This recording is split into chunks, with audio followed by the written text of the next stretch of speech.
नमस्ते शारदे देवी काश्मीरपुरवासिनी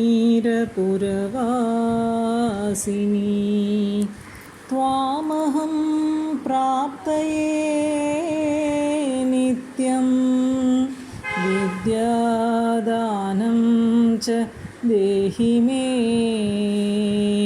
नाचते नाचते हाहि सरस्वती नाचते नाचते हाहि सरस्वती गावते गावते सुमधुरगान नाचते नाचते हाहि सरस्वती गावते गावते सुमधुरगान बोलत सुंदर मुख से वेद बोलत सुंदर मुख से वेद ब्रह्मपुरी में सब मिल गावे ब्रह्मपुरी में सब मिल गावे नाचते नाचते हाहि सरस्वती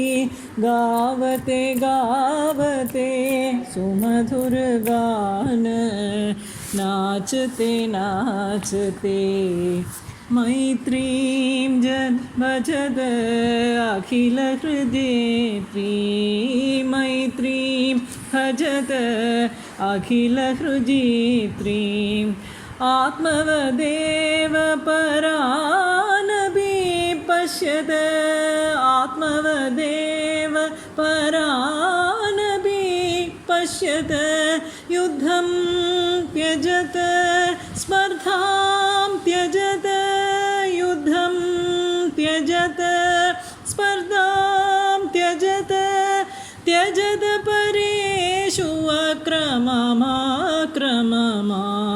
त्यजतु परेषु अक्रममाक्रममां मैत्रीं भजत अखिलहृजीतीं जननी पृथिवी कामदुगासे जननी पृथिवी कामदुगासे जनको देवः सकल दयालु जनको देवः सकल दयालु नाम्यत दत्त दयाध्वं जनत दाम्यत दत्त दयाध्वं जनत श्रेयो भूया सकल जनानां श्रेयो भूया सकल जनानां श्रेयो भूया सकल जनानां श्रेयो भूया सकल जनानां श्रेयो भूया सकल जनानां.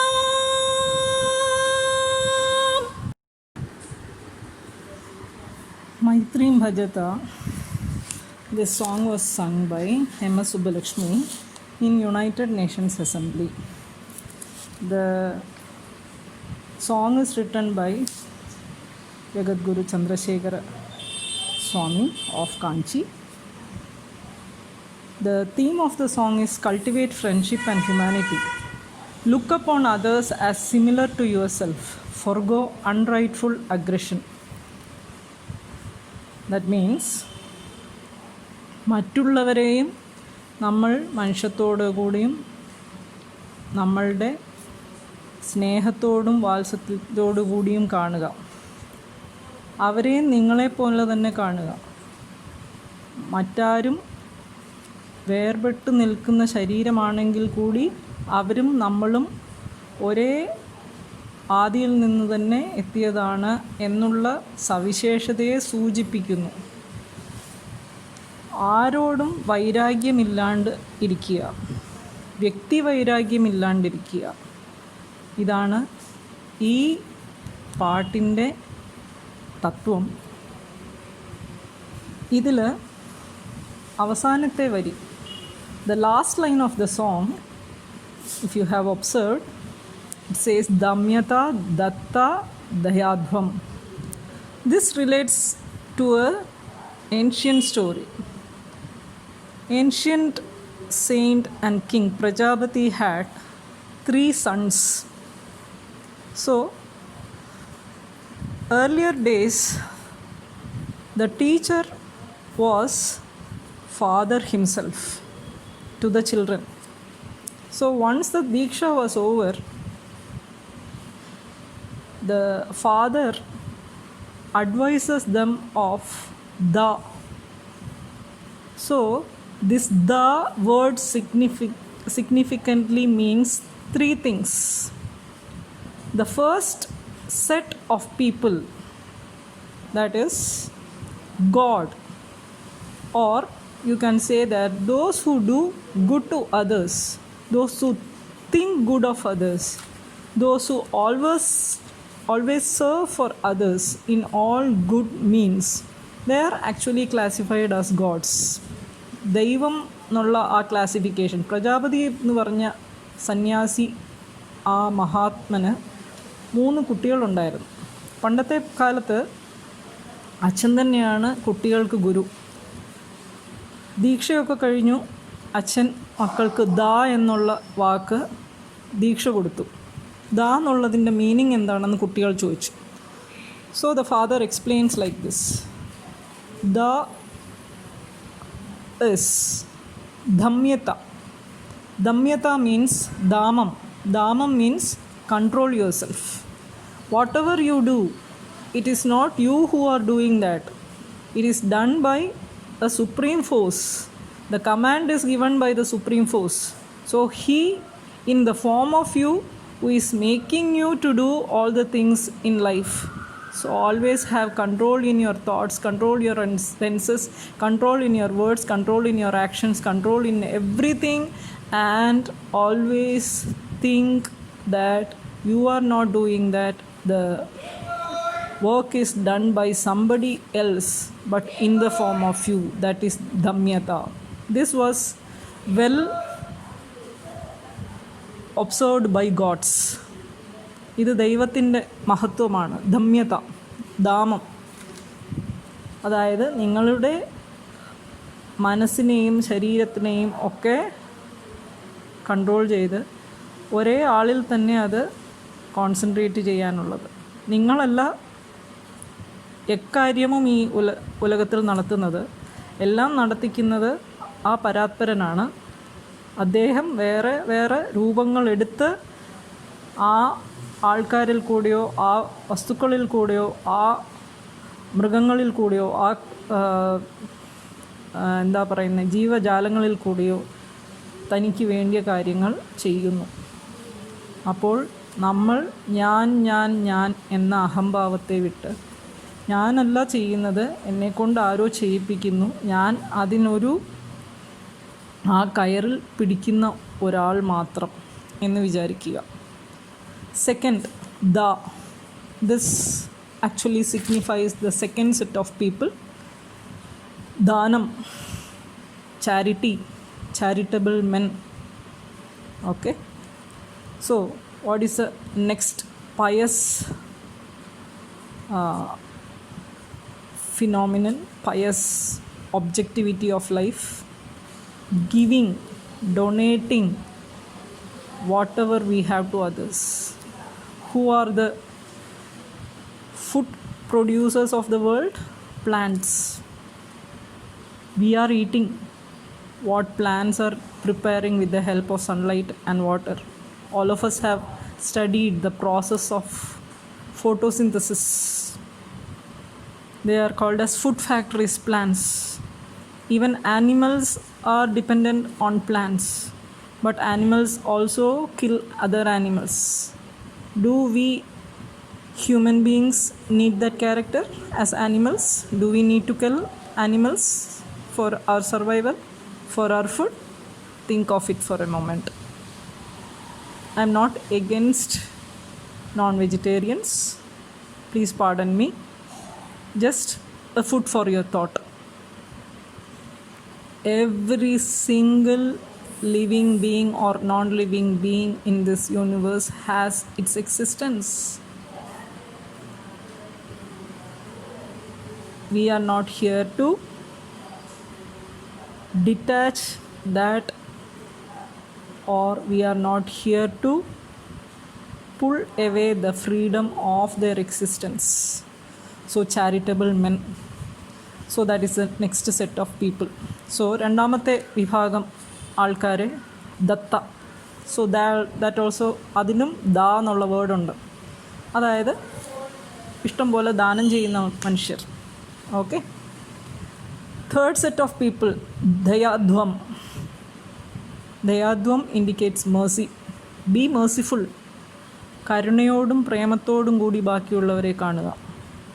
See others with mercy in your eyes. So when can you have mercy? Only when you have unconditional love. What do you mean by unconditional love? A love without any expectations. You are bringing up your own children. Do you think that the children belongs to you as mother or father? No. They came to this worldly existence only through your fetus. You were just a medium for them to be born in this universe. Cats have kitten, lions have cubs. Do they ever show their uncontrollable control over the kids? No. They can manage their kids only up to a certain time. After that they just go on searching for their food and their companion and their existence they select themselves. Man also has to learn from animals. They shouldn't always provide shelter for their children. Children should learn to get detached from their parents. They should also find a way as how they can exist freely without causing harm to others, to the society. So മൂന്നാമത്തെ ഇത് ദയാധ്വം എന്ന് പറഞ്ഞാൽ കരുണയോടുകൂടി ഇരിക്കുക. എപ്പോഴാണ് കരുണ വരിക? Unconditional love. അതിന് യഥാർത്ഥമായ മലയാളം എനിക്ക് പറയാൻ പറ്റുന്നില്ല. അൺകണ്ടീഷണൽ ലവ് എന്ന് പറഞ്ഞാൽ ഒന്നും ആരിൽ നിന്നും നമ്മൾ തിരിച്ച് കിട്ടും എന്നുള്ള പ്രതിഫലന ചിന്തയില്ലാതെ ബാക്കിയുള്ളവരെ സ്നേഹിക്കുക. അതെപ്പോൾ വരും? അദ്വൈതം എന്നുള്ള ഫിലോസഫിയിൽ മാത്രമേ അത് വരുള്ളൂ. ഞാനും നീയും ഒന്ന് തന്നെ, അവനും ഞാനും ഒന്ന് തന്നെ, അവൻ തന്നെയാണ് ഞാൻ, ഞാൻ തന്നെയാണ് അവൻ. ആ ഒരു ചിന്ത വരുമ്പോൾ മാത്രമേ കരുണ എന്നുള്ള വികാരം നമ്മളിൽ എത്തിച്ചേരുള്ളൂ. സോ ഈ മൂന്ന് ദാ എന്നുള്ള മീനിങ്ങും അറിഞ്ഞവർ മനുഷ്യരാകും. But we see people with one or more of these qualities actually predominating them many cases. But a man has to have an equilibrium of all these three qualities. So first, Damyata is good men in respectable positions. Datta is common men. Dayadhvam is aggressive men in power with evil potentials. Decide who you want to be. ആദ്യത്തെ ദമ്യത എന്ന് പറയുന്നത് നല്ല മനുഷ്യർ, നല്ല വലിയ അധികാരങ്ങളിൽ ഇരിക്കുന്നവർ, നല്ല സമന്വയത്തോടെ തൻ്റെ ജോലികൾ കൃത്യമായി ചെയ്യുന്നവർ. രണ്ടാമത്തെ സെറ്റ് ഓഫ് മനുഷ്യർ ദത്ത, സാധാരണക്കാർ. അവർ ഒരുപാട് വലിയ നിലയിലുമല്ല, ഒരുപാട് താഴ്ന്ന നിലയിലുമല്ല. ഒരു കാര്യം കൂടി ഞാൻ സൂചിപ്പിക്കുന്നു, വലിയ നില താഴ്ന്ന നില എന്നുള്ളതൊക്കെ മനുഷ്യൻ്റെ മനസ്സാണ്. അങ്ങനെയൊന്നും ഇല്ല. ദൈവത്തിൻ്റെ കീഴിൽ അങ്ങനെയൊന്നും ഇല്ല. എല്ലാവരും ഒന്ന് തന്നെ. ദയാധ്വം എന്ന് പറഞ്ഞാൽ വളരെ അധികാരപൂർവമായിട്ടുള്ള മനുഷ്യർ, പക്ഷേ അവരുടെ അധികാരത്തെ ബാക്കിയുള്ളവരെ ചൂഷണം ചെയ്യാനായിട്ട് ഉപയോഗിക്കുന്നവർ. ഈ 3 സ്വഭാവവും നമ്മൾ ചുറ്റിലുമുള്ള മനുഷ്യരിലും നമ്മളിലും ചിലപ്പോൾ അത് ഒരു സ്വഭാവം മറ്റൊരു സ്വഭാവത്തിനേക്കാൾ അധികമായും ചിലരിൽ നമ്മൾ കാണപ്പെടുന്നു. പക്ഷേ ആ സ്വഭാവത്തിനെയാണ് നമ്മൾ വെറുക്കേണ്ടത്, മനുഷ്യരെ അല്ല വെറുക്കേണ്ടത്. സോ ഇത് 3 കൂടി കലർന്ന് നമ്മൾ എങ്ങനെ ജീവിക്കണം എന്നുള്ളത് നമ്മൾ തീരുമാനിക്കേണ്ടതാകുന്നു.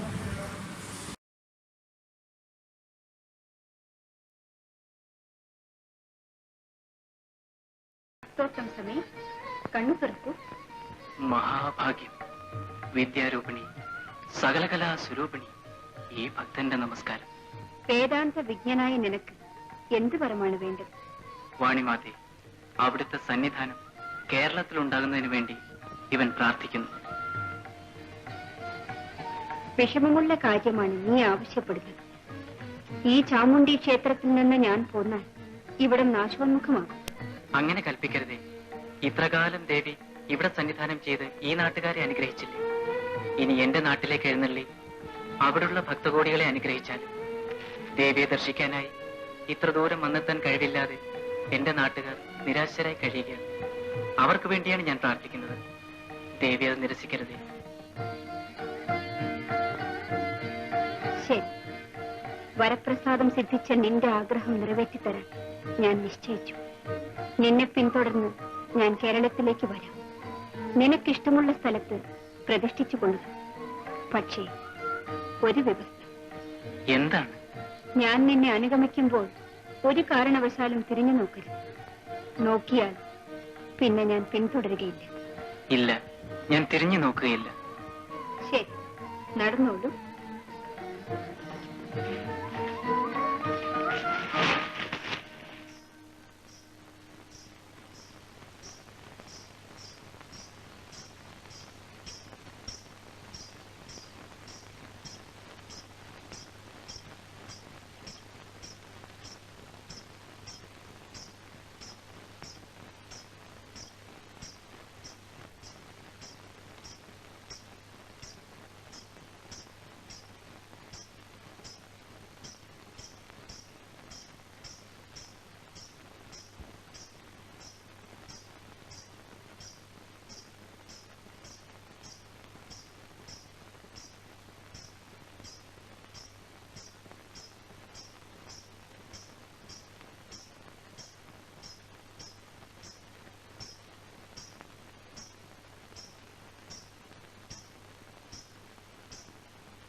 ദേവിയുടെ കാൽച്ചിലമ്പൊലി കേൾക്കുന്നില്ലല്ലോ. തിരിഞ്ഞു നോക്കാനും വയ്യ. ദേവിയെ കൂടാതെ മുന്നോട്ട് പോകുന്നതെങ്ങനെ?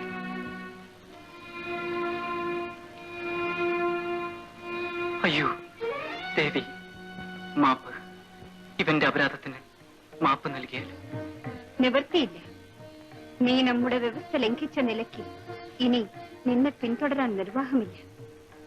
ഈ നിമിഷം മുതൽക്ക് ഈ മൂകാംബികയിൽ ഞാൻ സന്നിധാനം ചെയ്യുന്നതാണ്. ദയാമേ, അറിയാതെ ചെയ്ത അപരാധമല്ലേ? മനുഷ്യ സഹജമായ ഈ പിഴ പുറത്ത് ഇവന്റെ കൂടെ എഴുന്നള്ളണമേ. ഇല്ല, ഈ മൂകാംബികയിൽ നിന്ന് ഒരടി പോലും ഞാൻ മുന്നോട്ട് വെക്കുകയില്ല. എന്നെ ദർശിക്കേണ്ടവർ കേരളത്തിന്റെ അതിർത്തിയിലുള്ള ഇവിടെ വന്ന് ദർശിച്ചു കൊള്ളട്ടെ. അങ്ങനെ കൽപ്പിക്കരുതേ. അവിടുത്തെ സാന്നിധ്യം കേരളത്തിൽ ഉണ്ടാകുന്നതിന് വേണ്ടിയാണ് ഇവൻ ഇത്രകാലം തപം ചെയ്തത്. അത് സാധിക്കാതെ വന്നാൽ ഈ സന്നിധിയിൽ നിന്ന് പോവുകയില്ല. ഇത് സത്യം. വത്സ, നിനക്ക് ഇത്ര നിർബന്ധമാണെങ്കിൽ നിന്റെ ആഗ്രഹം ഞാൻ സാധിച്ചു തരാം. പക്ഷേ നിന്നോടൊന്നിച്ച് ഞാൻ വരുന്നില്ല.